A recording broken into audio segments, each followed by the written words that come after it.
Semangat pagi semuanya, semangat pagi untuk Pak dosen, Pak Wayan Widya Artana, SST MKOM. Perkenalkan, nama saya Hairunisa Saragi dengan NIM 2100300612. Hari ini saya ingin mempresentasikan hasil dari proyek UAS saya, mata kuliah Data Mining. Mulai dari tahun 2017, data mining merupakan serangkaian proses yang bertujuan untuk menambah dan menggali informasi yang sebelumnya tidak dapat ditemukan secara manual dari suatu basis data. Mengapa data mining itu penting? Data mining itu sangat penting dikarenakan memiliki kemampuan dalam mengungkap pola, tren, dan hubungan tersembunyi dalam data yang besar dan kompleks. Selanjutnya adalah table of content yang akan saya bahas dari presentasi saya hari ini. Yang pertama adalah teknik-teknik dalam data mining. Yang kedua ada tutorial menggunakan Rapid Miner, yang mana Rapid Miner itu salah satu tools untuk penambangan data atau data mining. Dan pertama itu ada Rapid Miner menggunakan K-means. Yang kedua adalah neural network. Yang ketiga ada decision tree, dan yang keempat ada teknik naive Bayes. Text mining dan similarity. Selanjutnya ada teknik-teknik dalam data mining, yang mana menurut MADI tahun 2017 data mining diklasifikasikan menjadi beberapa kategori berdasarkan tugas yang dilakukannya. Yang pertama ada deskripsi. Deskripsi merupakan metode yang efektif dalam menggambarkan pola dan kecenderungan yang terdapat dalam data. Yang kedua ada estimasi, yang mana dalam estimasi menyatakan nilai variabel atau target sebagai acuan untuk suatu prediksi. Yang ketiga ada prediksi. Prediksi itu merupakan ramalan nilai hasil yang akan terjadi di masa depan. Selanjutnya ada klasifikasi atau classification, yang mana klasifikasi ini untuk mengelompokkan data ke dalam kategori atau label tertentu. Selanjutnya ada dalam klasifikasi itu sendiri terdapat target seperti decision tree, naive Bayes atau pengklasifikasian bias. Yang ketiga neural network. Yang keempat ada analisis statistik. Yang kelima ada algoritma genetik. Selanjutnya ada row set. Selanjutnya ada pengklarifikasian key nearest neighbor. Yang selanjutnya ada metode berbasis aturan. Selanjutnya ada teknik memory based reasoning. Selanjutnya ada support vector matching.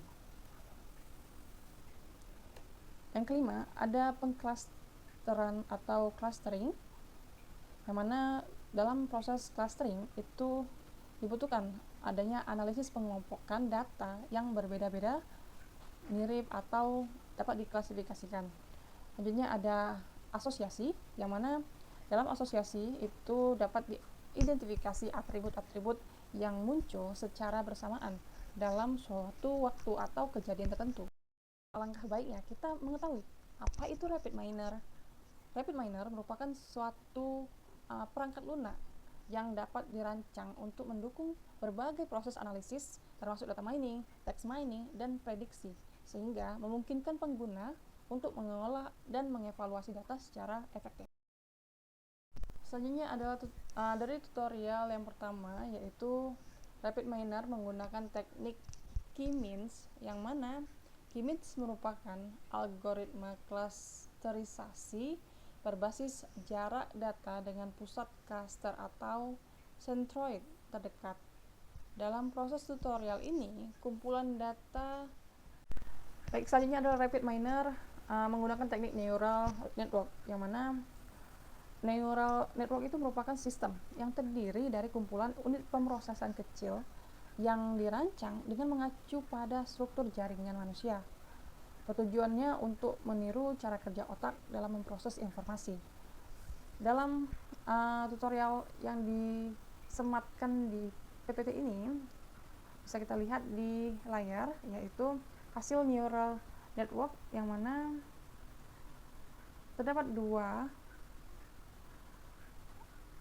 data yang saya masukkan itu merupakan data sampel dari replay set yang ada di repository, dan sudah saya hasilkan atau saya proses di operator view, dan hasilnya ada di layar result historinya.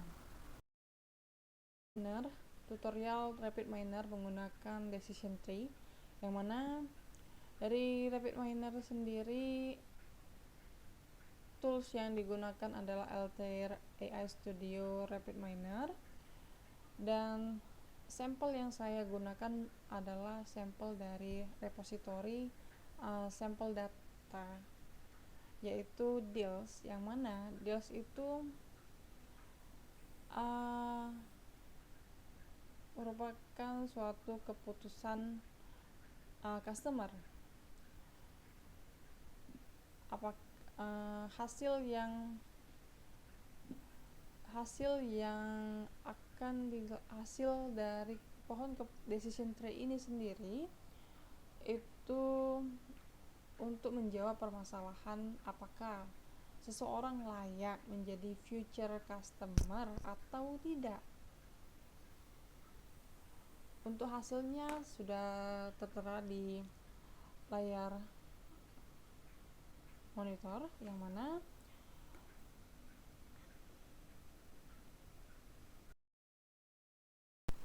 selanjutnya ada RapidMiner menggunakan teknik naive Bayes, yang mana naive Bayes merupakan salah satu algoritma yang terdapat pada teknik klasifikasi atau classification. Berikut adalah tutorial menggunakan teknik naive Bayes di RapidMiner dengan data golf yang ada di repository. Untuk hasilnya ada tertera di layar, dan proses yang dilakukan adalah dari retrieve golf. Selanjutnya ada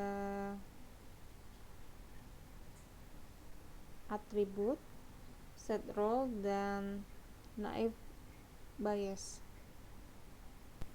Selanjutnya ada text mining dan similarity search. Selanjutnya ada text mining. Text mining itu adalah proses penemuan pola-pola yang menarik dari kumpulan data teks yang besar. Text mining merupakan teknik yang digunakan untuk menangani proses permasalahan seperti klasifikasi, clustering, ekstraksi informasi, dan pengambilan informasi. Dalam proses data mining dibutuhkan yang pertama itu pengumpulan data. Pengumpulan data dihasilkan hasil yang diperoleh berupa dokumen, laporan, atau teks yang berasal dari sumber lain seperti media sosial atau situs web. Yang kedua ada pemrosesan teks, yang mana dalam prosesnya itu terdapat langkah-langkah seperti menghapus karakter khusus, mengubah huruf menjadi huruf kecil, seperti itu. Yang ketiga ada analisis teks, yang mana dalam proses penganalisisan itu terdapat wawasan yang terkandung di dalamnya, seperti pengetahuan baru yang kita temukan. Yang keempat ada ekstraksi pola, yang mana ekstraksi pola ini melibatkan pola atau hubungan tertentu. Selanjutnya ada visualisasi dan interpretasi, yang mana hasil dari text mining berupa grafik, diagram, dan peta. Selanjutnya ada similarity search, yang mana similarity search ini merupakan konsep yang mengukur seberapa mirip dua atau lebih dokumen teks yang ditemukan. Konsep ini sangat penting dalam berbagai aplikasi data mining seperti mendeteksi plagiarisme, klasifikasi dokumen untuk mengelompokkan dokumen-dokumen sesuai kategori. Yang ketiga ada rekomendasi sistem, yang mana dalam rekomendasi sistem ini menyarankan dokumen yang relevan kepada pengguna berdasarkan preferensi yang ditemukan. Selanjutnya ada pencarian informasi, yang mana dalam pencarian informasi itu untuk menemukan dokumen yang paling relevan dengan query pelanggan.